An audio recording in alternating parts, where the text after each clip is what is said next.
जो डील हुई है यूरोप और भारत के बीच, इस डील का क्रेडिट दर हकीकत डोनाल्ड ट्रंप को जाता है। डोनाल्ड ट्रंप ने जो टैरिफ की धमकियां दी, जो अपनी अनप्रिडिक्टेबल नेचर शो की, जो ममालिक को मुख्तलिफ धमकियां दी, विच मीन्स इंडिया की 90% से ज्यादा products all together 99% European exports पे सिफर, जी हां सिफर टैरिफ होगा, जीरो, नाडा। तो नरेंद्र मोदी ने कल रात तक जो मैंने गिना 34 ट्वीट किए उन्होंने इस खुशी में। इंडिया टाइम लेता है चीजों पे, लेकिन लॉन्ग टर्म पॉलिसी लेकर चलता है। उसके मुकाबले में हम जो पाकिस्तान है खास तौर पे, तो हम बहुत शॉर्ट टर्म पॉलिसीज लेकर चलते। दुनिया बदल रही है और ट्रंप को पैनिक अटैक हो रहे हैं इस वजह से। अब यही वो सारी कुव्वतें जिन्होंने भारत को कॉलोनाइज किया आज से 100-150 साल पहले, वही कुव्वतें अब भारत की धरती पे पहुंच के मकर संक्रांति को एप्रिशिएट कर रही हैं, जय माता कह रही हैं। अगर पाकिस्तान की एक्सपोर्ट्स यूरोप में कम हो गई, तो अगर हम 10 अरब डॉलर की भी एक्सपोर्ट्स करते हैं यूरोप को, तो कितना नुकसान है। भारत अगर ये मार्केट भी खा गया तो हम क्या करेंगे। अब एक खबर मैं आपको और दूं, ये जो अप्रैल होते हैं, जितने पहनावे होते हैं, जितनी इंडस्ट्री होती है इससे जुड़ी, उसको जो एक्सेस मिलेगी भारत को यूरोप में टैरिफ के बगैर, तो उसका मुकाबला बांग्लादेश और पाकिस्तान कैसे करेंगे। अभी तक यानी नरेंद्र मोदी साहब जैसे, ठीक है, हम मोदी साहब के ऊपर एज ए पाकिस्तानी जर्नलिस्ट या as a Pakistani media person हम क्रिटिसाइज भी करते हैं, लेकिन यार अपने उस जैसे बंदे को आप खोने के लिए तैयार हैं।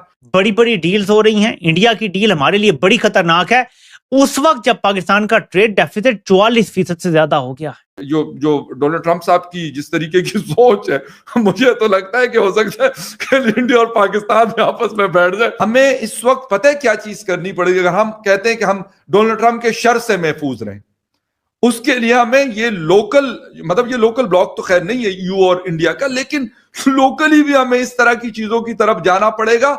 वरना वो बंदा तो मुझे लगता है कि वो तो पता नहीं, जो उसके सामने आता है वो कहता है मैं आपके ऊपर यार चढ़ दौड़ूंगा, मैं आपको खा जाऊंगा। मतलब अफसोस होता है मुझे कि अभी तक यानी नरेंद्र मोदी साहब जैसे, ठीक है, हम मोदी साहब के ऊपर एज ए पाकिस्तानी जर्नलिस्ट या as a Pakistani media person हम क्रिटिसाइज भी करते हैं, लेकिन यार अपने उस जैसे बंदे को आप खोने के लिए तैयार हैं। इतनी बड़ी मार्केट है, इतनी बड़ी मार्केट है, क्यों? जो मैं तो एक चीज और करके फिर बता रहा हूं, खत्म करूंगा। तीसरी चीज जो मुझे याद आई है वो चीन है कि जी चीन को आपने जो है ना वो करना है, वो मतलब जिसे कहते हैं नत डालनी है, वो इंडिया के जरिए। ठीक है, मैं एक चीज करता हूं हमेशा से और खुले दिल के साथ ये बात मैं करता हूं, पहले भी करता रहा हूं, आज भी कर रहा हूं, कि भाई इंडिया अपनी फॉरेन पॉलिसी को अपने तरीके से लेकर चलता है।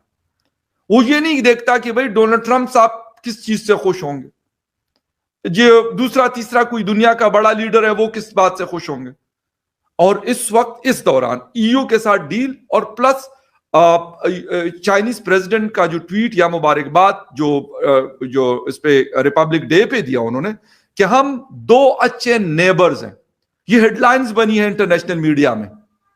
ठीक है, तो मेरे ख्याल में इस वक्त जो प्रेशर रहा इंडिया के ऊपर, जो लास्ट 6-7 महीनों से चल रहा था, मुझे लग रहा है कि इस डील के बाद, क्योंकि इसको पाकिस्तानी मीडिया में किसी चैनल ने इस डील को नहीं छोड़ा, सब ने बड़ी और खुल के बात हुई इसके ऊपर और सब ने लिखा इसको मदर ऑफ ऑल डील्स।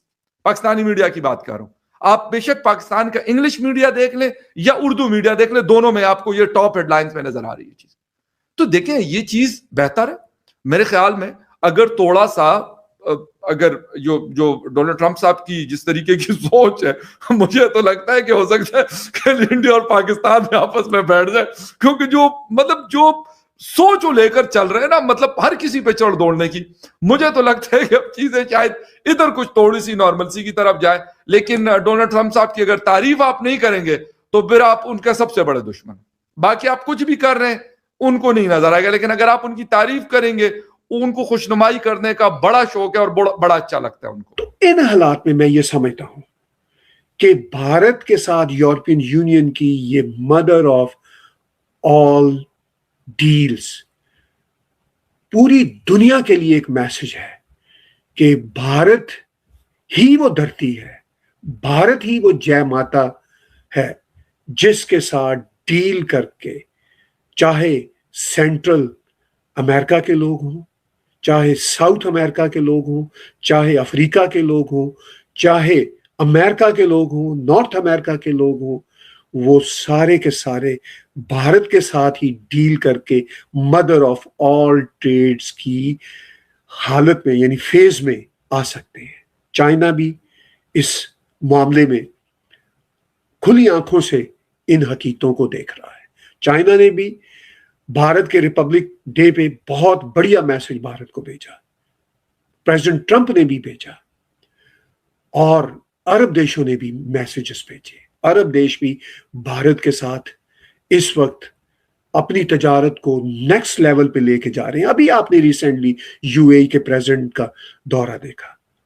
अभी चंद महीने पहले रशिया, जो यूरोपियन यूनियन के साथ इस वक्त जंग की हालत में है, या यूरोपियन यूनियन उनके साथ जंग की हालत में है, रशिया के प्रेसिडेंट व्लादिमीर पुतिन भी अभी चंद महीने पहले भारत पहुंचे। तो पूरी दुनिया का सेंटर इस वक्त भारत बना हुआ है, और भारत को इस बात की जितनी मुबारकबाद दी जाए अच्छा है, लेकिन सिर्फ मुबारकबाद देने वाली बात नहीं है। भारत ने ये अर्न किया है, ऐसा नहीं है कि भारत को डिजर्व करता था। भारत ने ये अर्न किया है सिर्फ अपने तजारती वैल्यूज के एतबार से नहीं, अपनी सिविलाइजेशन के एतबार से। तो जो बात मैडम उर्सुला ने कही कि भारत के साथ हमारी मदर ऑफ ऑल डील्स हुई है, और जय माता भारत को, और हैप्पी मकर संक्रांति, हैप्पी लोहरी।